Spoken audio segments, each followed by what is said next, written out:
and happy Friday, and welcome to another edition of our Fall Knit Along.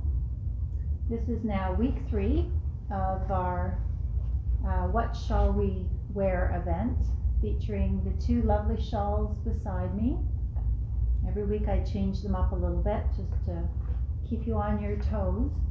And this one here is called the Ziggy Shawl. It's a lovely design by Joji Locatelli. Some of us call her Joji, but it is Joji Locatelli, and the pattern is on Ravelry. It requires 2 skeins of our wool local, which is a beautiful blend of British locally grown and locally milled sheep wool. So the sheep wool is from the Masham sheep variety and the blue-faced Leicester variety. Last week we went over more of the aspects of the 2 different sheep. You'll find that in our events page under Fall Knit Along or the video section if you're interested in a little bit of trivia about sheep. And then over on my right we have the Art Deco Fan Shawl, which is a design by Maria Lee, also on Ravelry, and it is a foray into modular knitting. And for those of you who've never tried modular knitting, it's much easier than you think. It is similar to picking up stitches along the side of the heel on a sock, and you're just creating one little motif at a time, but you're not sewing the motifs together. I have my sample here to demonstrate on some of the techniques during the video. So there you can see one motif, a center bottom motif, and then the second layer, and now I'm adding another layer. So it's all created by picking up stitches very strategically according to the pattern and filling in the gaps. And that is knit with our beautiful Shiba yarn. We have 3 colors in stock, and at this point we are sold out of the original shop sample color. We've got the blue denim into green, pretty rainbow colors, and then a very bright jewel tone. Today on our Facebook page I did post little sneak peeks of works in progress by some of our knit-alongers featuring these 3 colors. So if you look at the pictures, you can always post a comment and let us know if you think you know which ball of yarn each of the projects is being knit up in, because until you see the whole shawl you just don't get an idea of all the multiple colors that come through in a self-striping fashion. And welcome to our new knit-alongers. We do have a few that have just joined us this week. Better late than never, we always say. And we have somebody who's going to be knitting Ziggy Shawl when she gets it in the mail in the dark blue black, which is going to be gorgeous.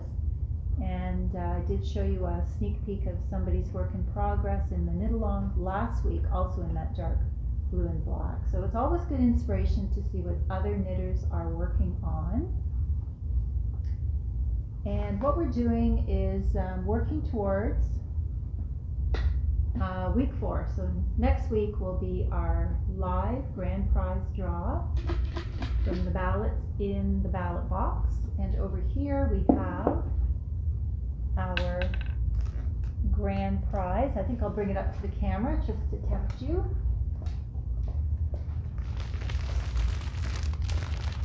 So we put together a crochet basket filled with yarn by Richard DeVries, hand dyed, some reading inspiration full of knitting patterns, and a special notions pouch covered in alpacas. And inside the notions pouch there are lots of little extras such as stitch markers and little tools that we normally fill our notion pouch with. So there's just one prize for next week, and the draw will be live at 4 p.m. So please tune in then to see who the lucky winner is. In the meantime, we do still have one more trivia incentive question later today, so you may have a chance to win that ballot and get it in the bucket before next week. So that will give you an extra chance of winning. the prize. So today I'm going to show you how to do the final techniques on the Ziggy Shawl, and well, I'll discuss what to do there, and I will demonstrate what to do as the final finishes on the Art Deco Fan Shawl. And I'll bring my demo piece up to the camera, and then we'll go over the blocking. So does anyone have any questions so far? Hi Judy, hope the weather's good where you are. So the Ziggy Shawl, by now you've probably worked through the lace and the garter stitch quite effectively, and it is a top-down shawl, so the final cast off is at the bottom of the shawl. This final cast off is the Pico cast off edge, and you'll find that many shawl patterns do use this as a pretty embellishment. It creates almost like a little beaded section instead of just a straight cast off. It does require a bit more time because you're creating stitches as well as taking them off at the same time. It's also a pretty edge where anyone who wanted to knit in beads could add a bead for every little picot section. So to do this particular cast off, the designer is asking us to cast on 2 stitches in the knitted cast on method.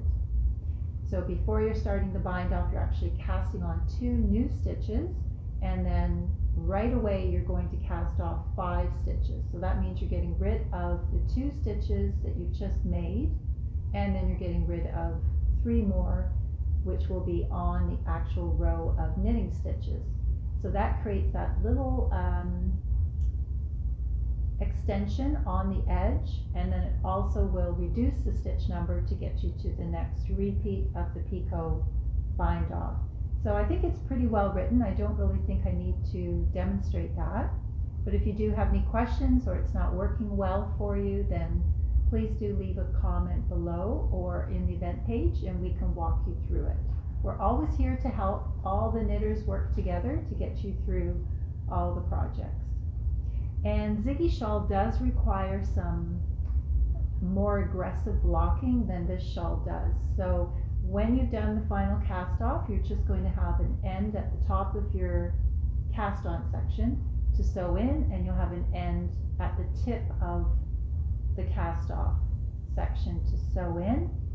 And then we do recommend that you soak it for 20 minutes or maybe 30 minutes. You can walk away and leave it for a while in a basin filled with just room temperature water and a capful of the wool wash. Eucalan wool wash is our preferred blocking agent because we know it's all natural and it's biodegradable. So you're going to soak it in there for 20 minutes. You're going to squeeze the suds through so that it gets a little bit absorbed, and then walk away and leave it. Come back and then try to squeeze out the suds with your hands, and there's no rinsing required. You're just squeezing out the suds, putting it in a towel, rolling the towel up and squeezing the towel. Get as much moisture out as you possibly can, and then you're going to have to block it with some blocking pins because you really need to bring it out to the size. The finished size is quite large on Ziggy, but when you're knitting it, because of the garter stitch and the lace, it does tend to draw back in size, so you need to help stretch it out to its proper size. So finished size, I think, was 80 inches wide or 200 centimeters, and 32 3/4 deep, that's straight down the center point, or 82 centimeters deep. So try your best to block it out to that particular size.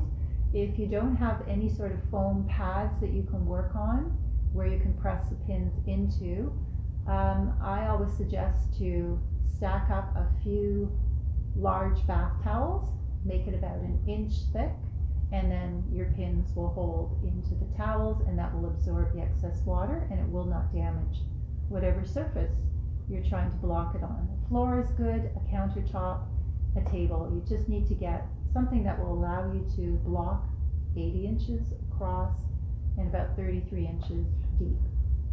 And then give it a day or two to dry. You can always flip it over so the air can get to both sides and then repin it. But the Ziggy Shawl does dry very, very quickly because the yarn is so fine and there is a lot of lace work for the air to get through it. And then we'll move on to the Art Deco Fan Shawl. So if you're knitting this shawl, then you're quite familiar by now with the full fans, and we did mention that with this yardage being just incredible, over 700 yards, 766 yards, you do have enough yarn to create an extra line in the pattern. So we're recommending, to get the full size, which we have here, that you use the extra yarn to your advantage. Who really wants to have leftover yarn just sitting around unused? So this is with an extra line across, giving it extra width and extra depth.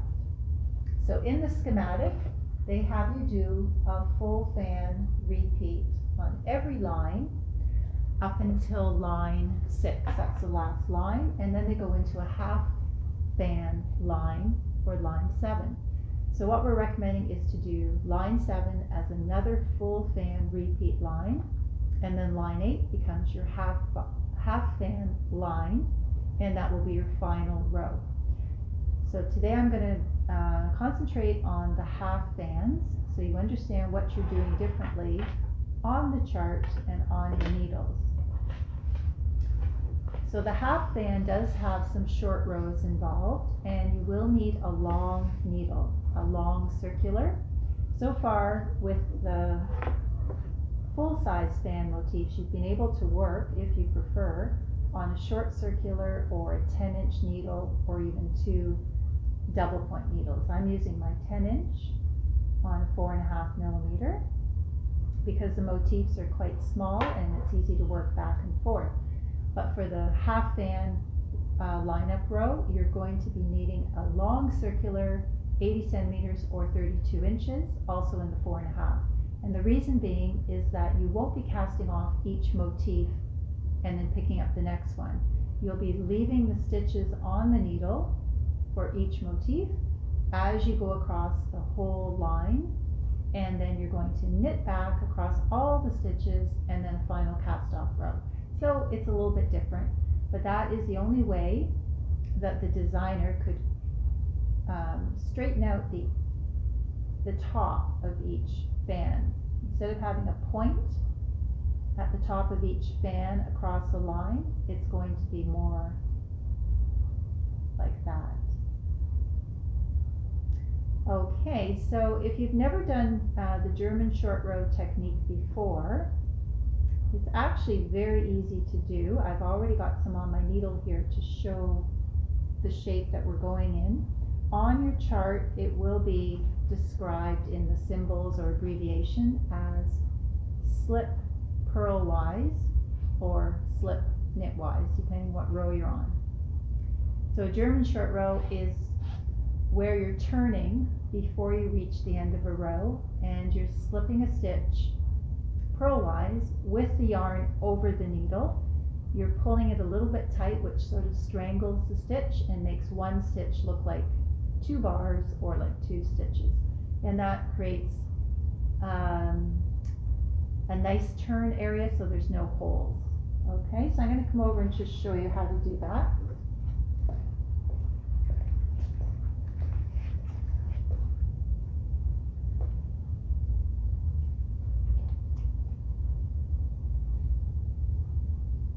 Okay, so I have started now the first of the fan motifs in the half fan chart. So pretty much the pattern looks the same as it does in the full fan. The only thing different is I don't get to finish my rows. I've already done 1, 2, 3 turns before the end of the row, and I've done the German short row 3 times at this end and once, twice, 3 times at this end. So I am now working on the wrong side row, and at this particular point the pattern is instructing me to turn the work. So I'm turning before I reach the end of my row as instructed, and then the pattern is asking me to slip the first stitch purlways. This is part of the German short row technique. And as I do that, I bring my yarn over the needle, over the right needle, and then I have to bring it back to my purl position, which is at the front again. So you can see there when you pull it a little bit tight from one stitch, because you're pulling the yarn up and over the needle, you can see the 2 bars are showing. That's a sign that you are doing it correctly. And then all I do is start purling back and following the pattern for the next row. And then as instructed, the chart will tell me when to turn and do my next German short row. So I'm not going to go all the way across. I'm going to pretend I'm supposed to turn here, which you know I'm really not supposed to do, but it's just a demo. Okay, so now I'm on the wrong side of the work. So again, I have to slip the first stitch purlways with the yarn in front. So I have the yarn in front of me, and I'm slipping the first stitch purlways, and then automatically I bring the yarn over my right needle, giving it a little bit of a strangle hold. I hold it at the back because I'm knitting the next stitch. And then I have a purl, and so forth. So I've done a German short row on the beginning of the wrong side and also on the beginning of the right side. When I finish the chart to the very top line, and then I have to work across all the stitches, you do have to remember that as you work across all your stitches, every time you come to a German short row turn, you're going to see something that looks like 2 stitches on the needle. You're going to have to knit those 2 together as 1 stitch. It's not a decrease, it's just reconciling the wrap with the actual stitch. So I'll do one more. I can see I've got the 2 bars together on the needle, and I'm just going to work those 2 together as 1 knit. There. Completely invisible. You can't see where I've turned, and you can't see where I've knit the 2 together. So that is really all you need to learn and practice for the German short row technique. It's well marked on your pattern chart with the abbreviations, but sometimes it helps to have a visual and a demonstration. So I don't think anyone has got to the final half fan section yet. I think most people are somewhere maybe around line 3 or 4. It's just a really fun pattern, and why not just take your time and enjoy every single stitch. There's no rush. I mean, we do our knit-alongs usually for a full month, but it doesn't mean that you need to finish your project before the end of the month. Hi Rhonda, you like my hat, thank you. It was getting a little bit cold in here because I have to turn off the very noisy heater so that you can hear me on the video, so I was getting cold. Oh, Ziggy Shawl. We've done the blocking talk on Ziggy. So the blocking for the Art Deco Fan Shawl is actually very, very easy. You really don't even need pins. The yarn is super light and it's not really absorbent, so it dries very quickly. You're going to wet it in the Eucalan and soak it, but it really won't absorb all the water, so it's an easy one to squeeze out the water from, roll in a towel, and do the same process that you would on the Ziggy Shawl. I just kind of hand blocked it. I laid it flat, and the only place where it started to curl a bit was my final cast off row, because you're only knitting one row across and then casting off, so there's not a lot of weight at the top to hold the edge from curling. So I just put a few heavy objects on it. I do my blocking on my kitchen island, and I happen to have a bowl of fruit there, so I just use some oranges, you know, every 10 inches or so for a bit of weight.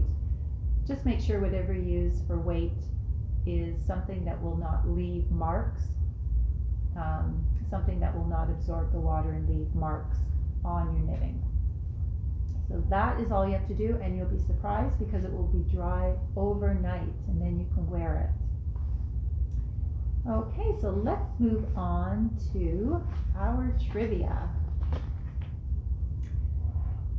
So for those of you who are not familiar, this is actually a form or version of Shetland Lace knitting. It's not as authentic as an original Shetland Lace shawl, but the designer was inspired by some of the original shawls from the past century and a half, and she just improvised to give it more of a contemporary look. So Shetland Lace is a style of knitting that originates in the Shetland Isles. Once it was a main source of export during the start of the last century. The wool that was originally used in the Shetland Lace shawls was ultra fine, a little bit finer than what we've used in Ziggy. I mean, this is a fingering weight. So if you can imagine, the Shetland Lace shawls were knit with something that was half the thickness of a fingering weight. And it did have a noticeable halo. So this yarn does have a lovely halo. So at first glance, I'm sure it will be mistaken for an original Shetland shawl. Most patterns were worked on a garter stitch base, such as this, and that was to make the shawls reversible. So the women, when they were doing their chores and, you know, in the dark, the early evening, when they put their shawl on, they didn't have to worry about which was the right side and which was the wrong side. They made sure it was a reversible pattern. And that is actually one way you can tell the difference between a Shetland lace pattern and an Estonian lace pattern. So anytime you see garter stitch worked in between the lace or all through the lace, you know it's an official Shetland lace pattern. And if you see a very delicate, fine lace garment that is all worked with lace on the right side of the work and purl rows on the wrong side of the work without the garter stitch, then you know it is traditionally an Estonian lace pattern. So traditionally Shetland lace was knit on straight needles, which were longer than 14 inches. And nowadays we really can't get straight needles longer than that length. But years ago they made them, before circular needles were invented, extra long to accommodate the number of stitches. Plus they like to wear a knitting belt around their waist, and then the long needle would sit in the knitting belt to give them a little bit more traction or support. It was also great to help the women multitask, as they could herd the sheep while they were knitting, because one of the needles was stationary in the belt. Or they could knit and cook, they could knit and do laundry. They were just exceptional at multitasking. Shetland knitters worked at a remarkable speed of 3 to 4 stitches per second. Some of you may also know about the original Shetland Lace wedding ring shawl, and this was knit so fine, almost like gossamer, that it could easily pass through a wedding ring. So that was the test to become an official wedding ring shawl. You had to be able to take one end of the shawl through a wedding ring. I'm not going to be able to do it through this ring, and you should be able to pass the whole shawl through the ring. So to find something like that nowadays would be a real treasure. So our trivia question for an incentive ballot to go in the draw bucket for next week's final draw. We're just looking for the right answer. It doesn't have to be the fastest. Feel free to post your guess or comments down below. Which member of British royalty made Shetland Lace shawls so popular? So there was a member of British royalty, and she had an era. So she reigned during an era, and it was that particular era where this sort of original Shetland Lace shawl became so popular. So I'll let you work on that answer. We usually get a few good guesses. And I hope everyone is enjoying their fall knit along. It's been a nice way to feel connected during kind of a damp, dark month leading up to the holidays. And if you have any questions, you want to post some pictures, some works in progress, feel free to post them on the events page. We all enjoy seeing your colors and your creations. And I will be back next Friday at 4 p.m. for the live draw. Thanks everybody for joining me today, and happy knitting during the weekend.